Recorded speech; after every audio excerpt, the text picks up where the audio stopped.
오늘 새벽 기도의 자리로 나오신 여러분들을 환영합니다. 다 함께 사도신경 고백하심으로 새벽 기도회를 시작하겠습니다.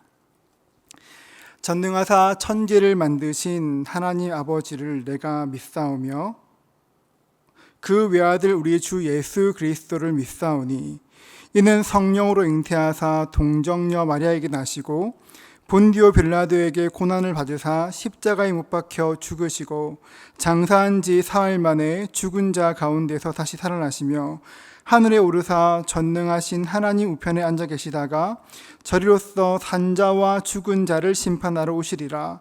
성령을 믿사오며 거룩한 공회와 성도가 서로 교통하는 것과 죄를 사하여 주시는 것과 몸이 다시 사는 것과 영원히 사는 것을 믿사옵나이다.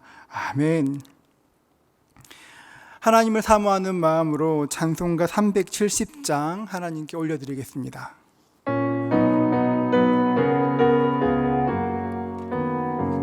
주 안에 있는 나에게 단 근심이 있으랴. 십자가 밑에 나가 내 짐을 풀었네. 주님을 찬송하면서 할렐루야 할렐루야.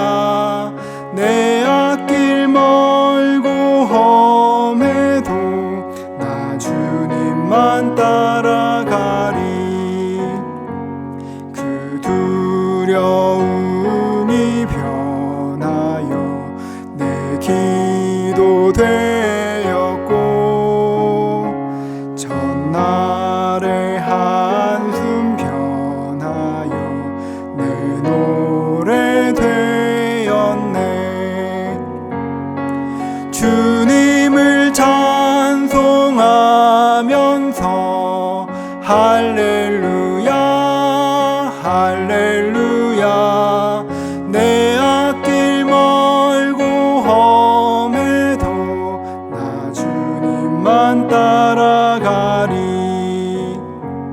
내 주는 자비하셔서 늘 함께 계시고 내 궁핍함을 아시고 늘 채워주시네. 주님을 찬송하면서 할렐루야 할렐루야.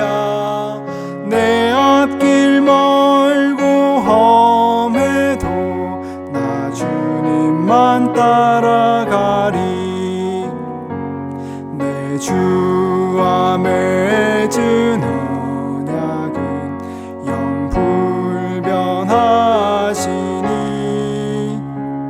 그 나라 가기까지는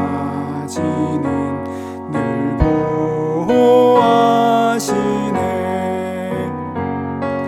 주님을 찬송하면서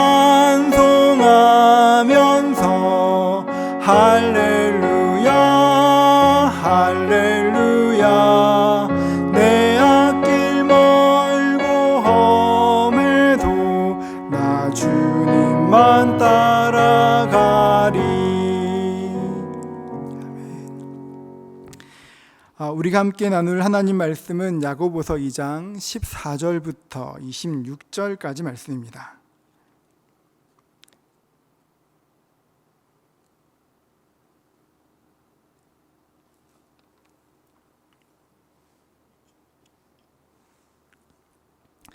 내 형제들아, 만일 사람이 믿음이 있노라 하고 행함이 없으면 무슨 유익이 있으리요? 그 믿음이 능히 자기를 구원하겠느냐? 만일 형제나 자매가 헐벗고 일용할 양식이 없는데 너희 중에 누구든지 그에게 이르되 평안히 가라, 덥게 하라, 배부르게 하라 하며 그 몸에 쓸 것을 주지 아니하면 무슨 유익이 있으리요? 이와 같이 행함이 없는 믿음은 그 자체가 죽은 것이라. 어떤 사람은 말하기를 너는 믿음이 있고 나는 행함이 있으니 행함이 없는 내 믿음을 내게 보이라.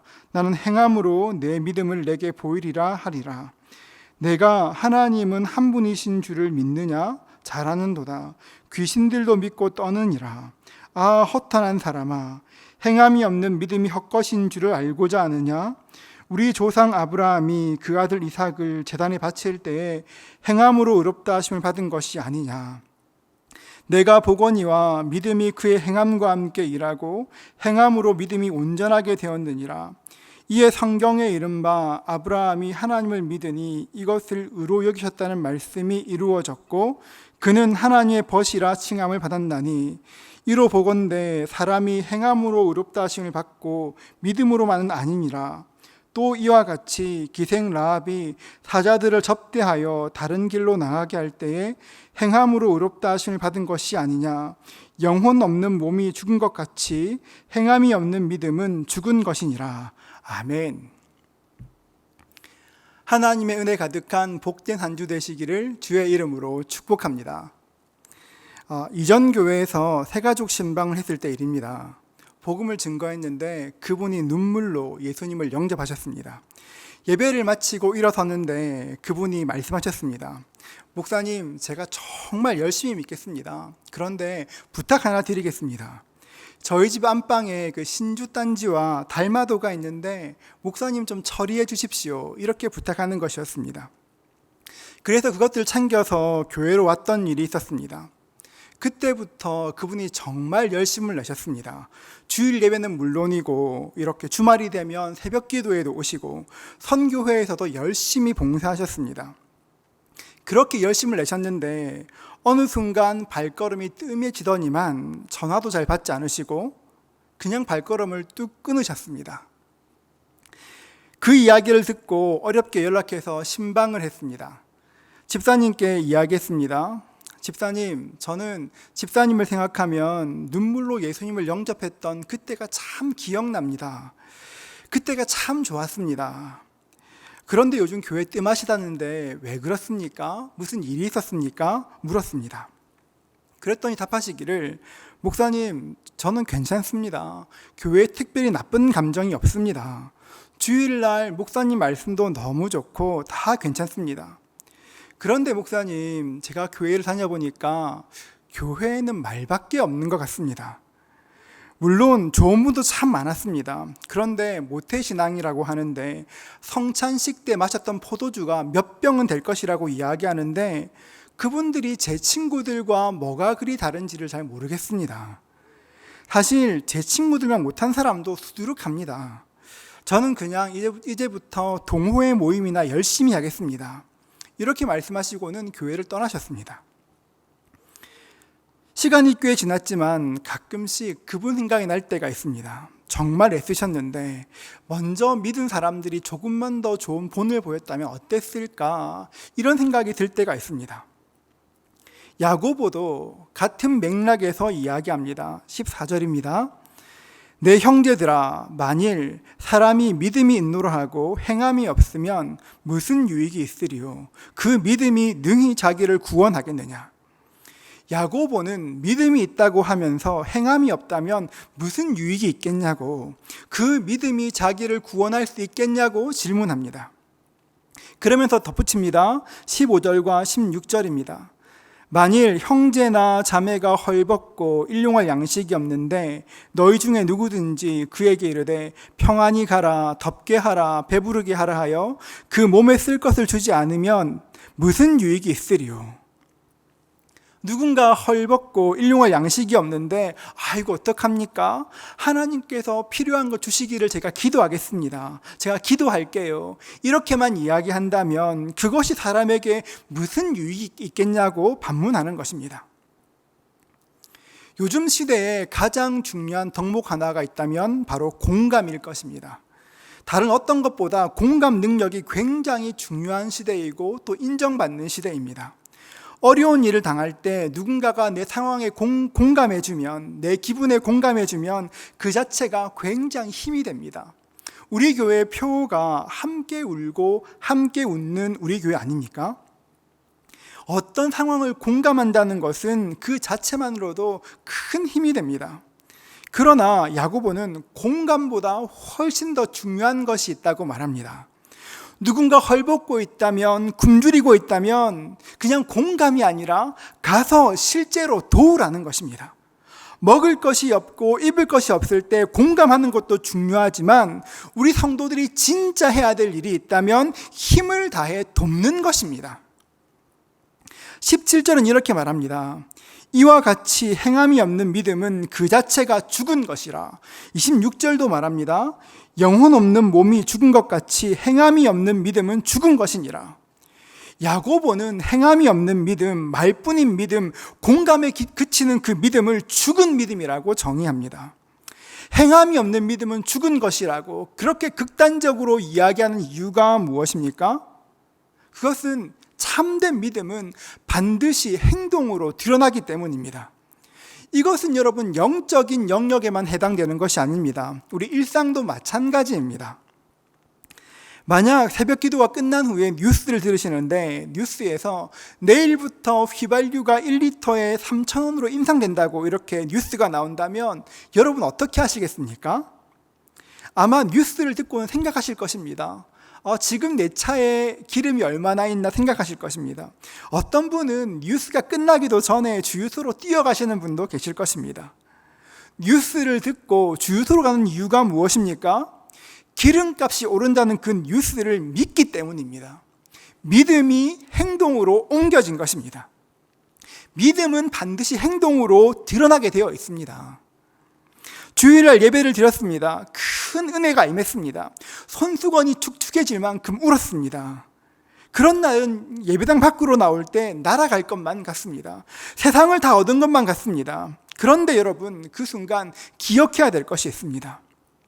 말씀의 은혜를 받고 눈물 흘렸다면, 그 말씀을 아멘하고 받았다면 그 말씀은 반드시 행동으로, 실천으로 드러나야 한다는 것입니다. 은혜가 행동으로 옮겨지지 않으면 그 은혜는 결국 우리의 지적 만족이나 정서적인 만족으로 끝나고 마는 것입니다. 지적 만족과 정서적 만족은 우리의 영혼을 잠시간 터치할 수 있지만 내 삶은 변화시킬 수가 없습니다. 그것이 끝입니다. 아무 능력이 없습니다. 여러분, 오늘 말씀을 보십시오. 하나님께서 갈대아 우르에 있던 아브라함을 부르셨습니다. 그리고 내가 보여줄 땅으로 가라고 말씀하셨습니다. 그렇게 하면 내가 너로 큰 민족을 이루게 할 것이고 내 이름을 창대케 하겠다 약속하셨습니다. 아브라함이 그 말씀을 믿었습니다. 그리고 떠났습니다. 보여주신 땅도 아니고 보여줄 땅으로 떠났습니다. 약속의 땅에 도착했습니다. 하지만 약속의 땅에 도착했다고 당장에 큰 민족을 만드시는 것이 아니었습니다.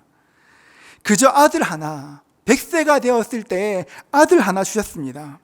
그 아들 하나 딱 하나 주시고는 또 시험하셨습니다. 21절입니다. 우리 조상 아브라함이 그 아들 이삭을 제단에 바칠 때 행함으로 의롭다 하심을 받은 것이 아니냐. 100세에 난 그 귀한 아들을 제단에 바치라고 하였습니다.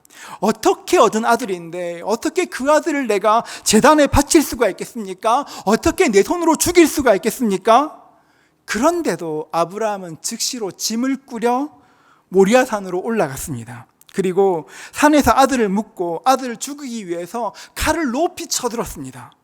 그 모습을 보고 하나님께서 놀라셨습니다. 그래서 아브라함을 말리셨습니다. 아브라함아, 아브라함아. 아브라함을 멈추게 하셨습니다. 그리고 말씀하셨습니다. 23절입니다. 이에 성경에 이른바 아브라함이 하나님을 믿으니 이것을 의로 여기셨다는 말씀이 이루어졌고 그는 하나님의 벗이라 칭함을 받았나니. 저는 이 말씀을 참 좋아합니다. 이후로 아브라함과 하나님은 친구가 되었습니다. 하나님께서 아브라함을 말리시고 난 그 다음에 어쩌면 2000년 뒤에 지금 이곳에서 일어날 일들을 보이셨을지도 모르겠습니다.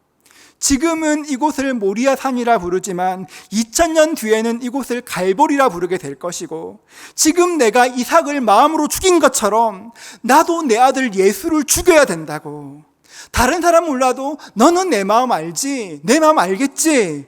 그러니까 넌 내 친구야. 이렇게 말씀하셨을 것입니다. 여러분, 믿음이 이런 것입니다. 믿음은 감정적인 것이 아닙니다. 믿음이라는 것이 우리 마음을 말랑말랑하게 만드는 그런 것이 아닙니다. 믿음은 훨씬 현실적인 것입니다. 내 삶과 부딪혀야 하는 것이고 내 삶에서 믿음으로 증명해내야 하는 것입니다. 사랑하는 성도 여러분, 여러분의 믿음은 어떠십니까? 혹시 그저 이 가슴을 말랑말랑하게 하는, 가슴 뭉클하게 하는 그런 것에만 만족하고 있지 않으십니까? 여러분, 말씀을 기억하십시오. 행함이 없는 믿음은 죽은 믿음입니다. 참된 믿음만이 우리의 삶을 움직이게 합니다. 사랑하는 성도 여러분, 우리 모두에게 행함이 있는 믿음이 있으시기를 축복합니다. 그래서 아브라함처럼 하나님과 마음을 나누는 친구가 되실 수 있기를 주의 이름으로 축복합니다. 그럴 때 우리도 이 땅을 살지만 하늘의 은혜와 비밀을 맛보는 하나님의 친구의 삶을 살게 될 것입니다. 우리 모두가 그 삶을 살아내시는 저와 여러분 되시기를 주의 이름으로 축복합니다. 기도하겠습니다.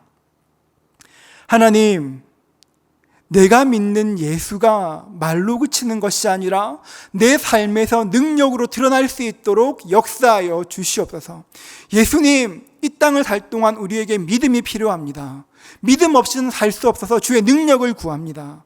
사랑하는 종들에게 함께하여 주시어서 은혜를 주시고 능력을 주시고 믿음으로 이 땅을 살 수 있도록 하나님 은혜 허락하여 주시옵소서. 감사합니다. 주님께 영광을 돌렸고 거룩하시고 살아계시는 주 예수님의 이름으로 간절히 기도합니다. 아멘. 우리 이 시간 함께 한번 하나님께 기도하시겠습니다. 이 시간 기도하실 때 3가지 제목이 있는데요. 하나님, 행함이 있는 믿음을 가질 수 있도록 축복해 주시옵소서. 행함이 있는 내 믿음을 통하여서 예수님이 증거될 수 있도록 축복해 주십시오.